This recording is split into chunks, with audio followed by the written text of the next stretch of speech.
Alright, so today I'm going to be making a video for you guys. I've been wanting to make this video. It was one of the videos I wanted to make when I first got this car, but I'm just not making it because when I bought the car, it was stock. Now, I guess you could say it's, is it fairly modified or is it modified? I don't know, because I got cams, I got exhaust, and I got all those other little goodies. But today, I'm going to be talking to you guys about the first 5 mods you should do when getting a 05 through 09 Mustang GT. Now, before we get started, this is going to be on my preference, like what I think you should do first. There's a lot of people that would disagree with me and a lot that would agree with me. Let's wait for that tacuache, like I said, this is going to be my opinion. This is what I went with, and this is what I would recommend you guys to go with. So the first mod I would suggest you guys to do that would honestly increase your horsepower like crazy is racing stripes.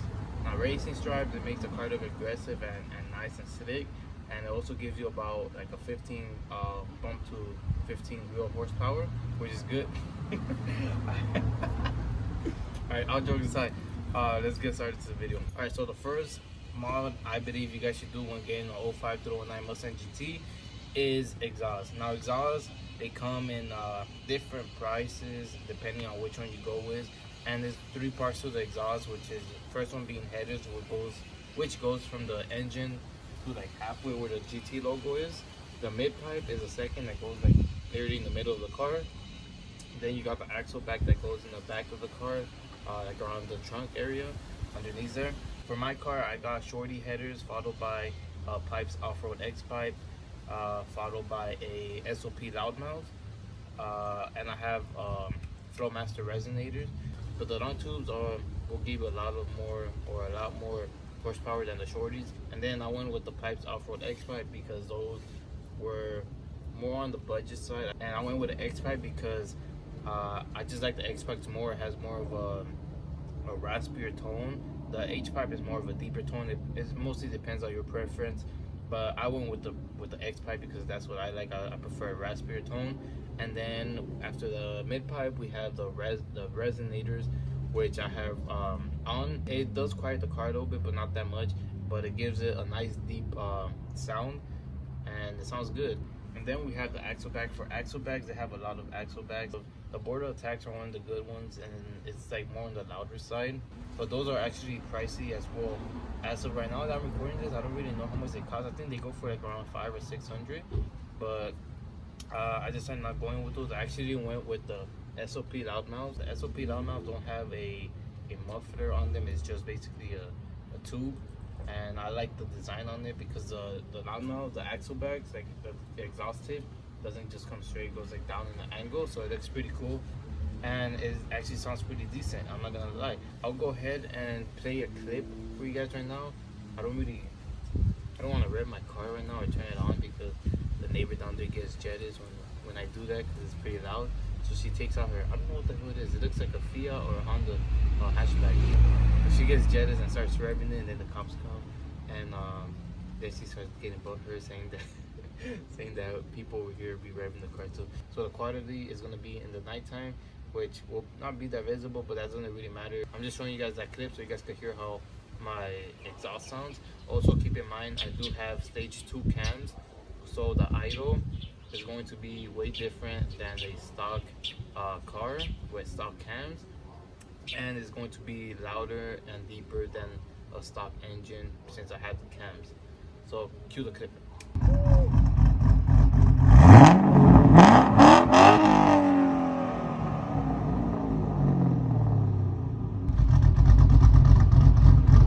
Alright guys, so that's gonna be the first mod I will recommend, which is exhaust. It's all your preference. You guys could go and watch different videos on what exhaust you think you like or and want to see how it sounds. Yeah, now we move on to numero dos. Now the second mod I would recommend is some lowering springs or coilovers. I don't know what I have on my car since when I bought it, it was already lowered, but you guys can see the rear is pretty good. So the fitment is about, honestly, the fitment on my car is about half my finger, so it's pretty lowered. But I would recommend lowering springs when you buy a car or a Mustang like this one, and it has the stock ride height. It's sitting pretty high up, and it looks like you're driving a monster truck. I would say you guys should do lowering springs or coilovers. They're more expensive, more like in the expensive side, but that's what you have to do when you come into the car mod community, you know. But lowering springs are I really recommend it, since it will change the look of the car. It will make it look more aggressive, and you guys can see half a finger of space in between my wheel and my wheel well, which is pretty good. I wouldn't go any lower than that. But other than that, it changes the ride height, which makes the car look more aggressive, and it also improves the handling. Since the car is sitting lower, you have better control of the car. Well, there's nothing much to it. Number two, I would say coilovers or lowering springs, they really come in handy. All right, number three, numero tres. So for number three, I have like a lot of stuff on my car that I could put as number three. But for number three, I would recommend some wheels. When you buy cars, some of them have aftermarket rims, some of them have the offer-up special rims, some of them have the stock rims. But I would recommend some rims. Luckily, when I got this car, it had those rims that I have on right now. Which at the time when I bought it, I didn't really like it because I wanted more of a all black finished wheel. And as you guys can see, this is black with like some steel around it. And after a year and 4 months of owning this beauty right here, I've actually grown to love the rims. So I don't think I'm gonna be switching the rims now. Probably down the line, like in the future, if I decide to change them, I'll go ahead and change them. Like the Honda Civic Pass.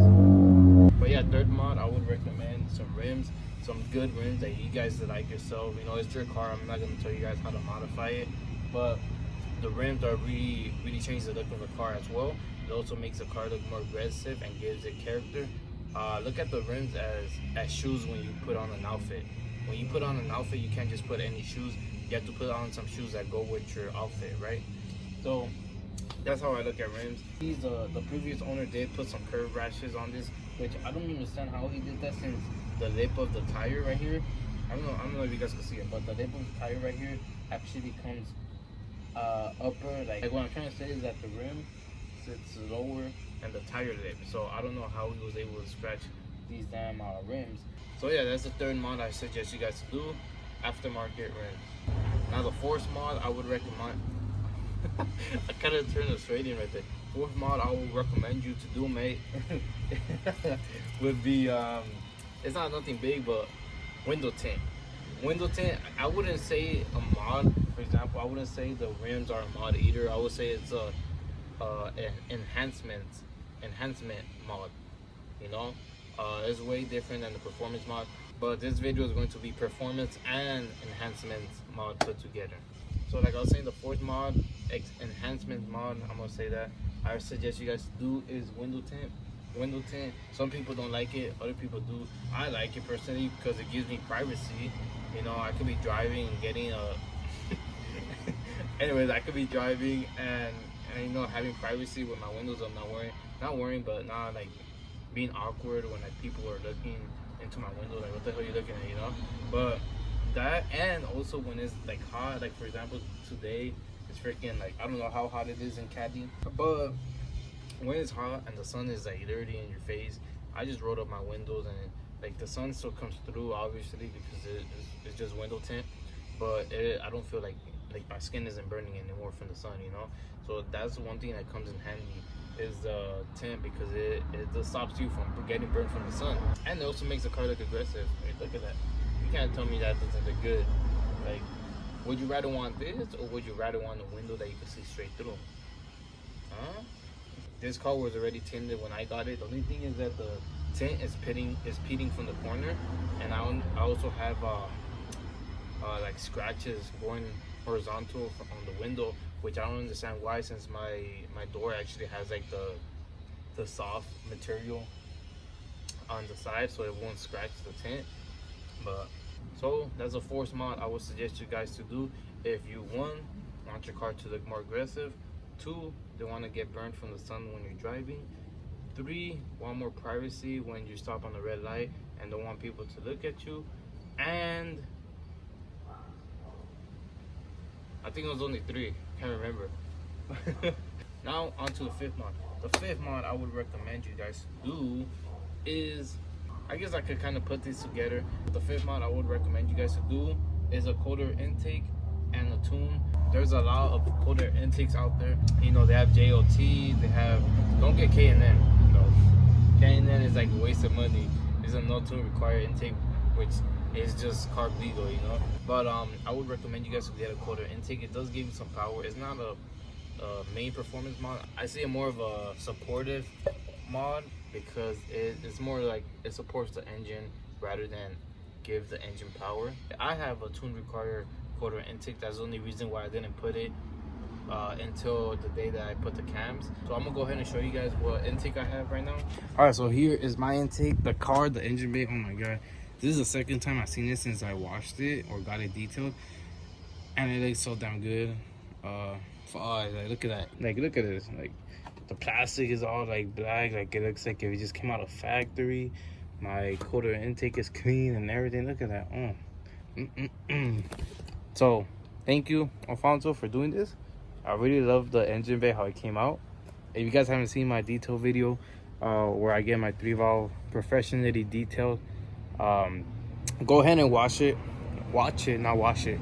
Go ahead and watch that video right after you finish this one. All right, don't go yet. And finish this one, then you could go watch the detail video.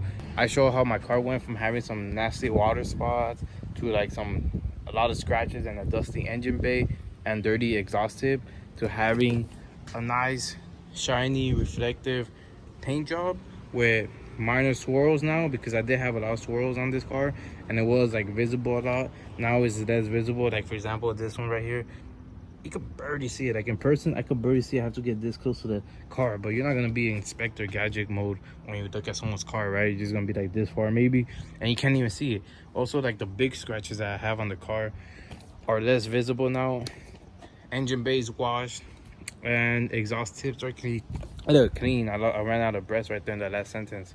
But yeah, go ahead and watch that video. I'll go check out Alfonso's channel.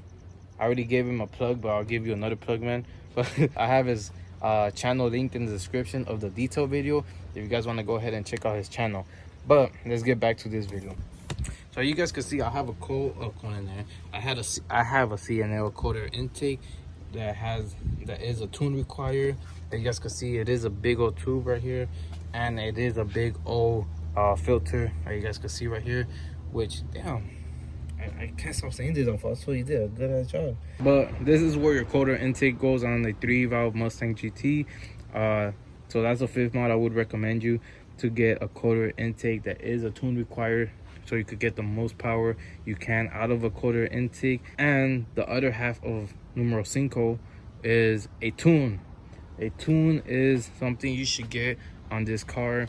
The reason why I say a tune is something you should get from this car is because when the cars come out of a factory, like once it comes out of the dealer factory or wherever it is they make it, they obviously the engine isn't making the max power it could make. They have to make it so that it complies with the law, basically, because you know, they have to go through law and all that stuff and carb and all that thing. So when you get a stock car and it's not tuned, the car has a stock tune, it's not pushing the max power it could push, so it's being limited. But once you get a tune on the car, like a custom tune from, like, I don't know, Bama Performance, if you go to American Muscle, you could buy a handheld tuner and they'll give you Bama tuning for life. I prefer to go to a dyno tune shop so I could get a custom tune and they could run the dyno and I could get some power, or not get power, but see how much power I'm pushing. But number 5, I would suggest a quarter intake and a tune. That way you could get as much power as you can from your car and release the beast with the aftermarket tune. That way you could also be pushing a lot more power than the stock engine. But that's gonna be it for today, guys. I hope you guys enjoyed the video. If you guys did, be sure to leave a like on the channel and subscribe to the channel. I would appreciate it. I also want to thanks everybody that subscribed. I think I'm already at 202 subscribers, which is crazy because literally last week I was like I think I was at 190 or probably 188. I think it was 188, and in 1 week we got to 202 subscribers. And I do see you guys leaving about 1,000 views on my videos. So where's the other 1,000 views that are supposed to be? Subscribe to my channel, man. So if you guys click the video and watch the video, please subscribe to the channel. Like I said, I do see that the videos, not channels, be getting like around, well, couple of my videos have 6,000 views, which I would really appreciate it if those 6,000 that watch the video and don't subscribe actually subscribe. But with that being said, I'll go ahead and end the video here. We got Fluffy. But yeah, I'm gonna go ahead and end the video, guys. Here, you guys have a good view of the car right now. I'm gonna work on getting the thumbnail, and I'll catch you guys on the next video. Peace.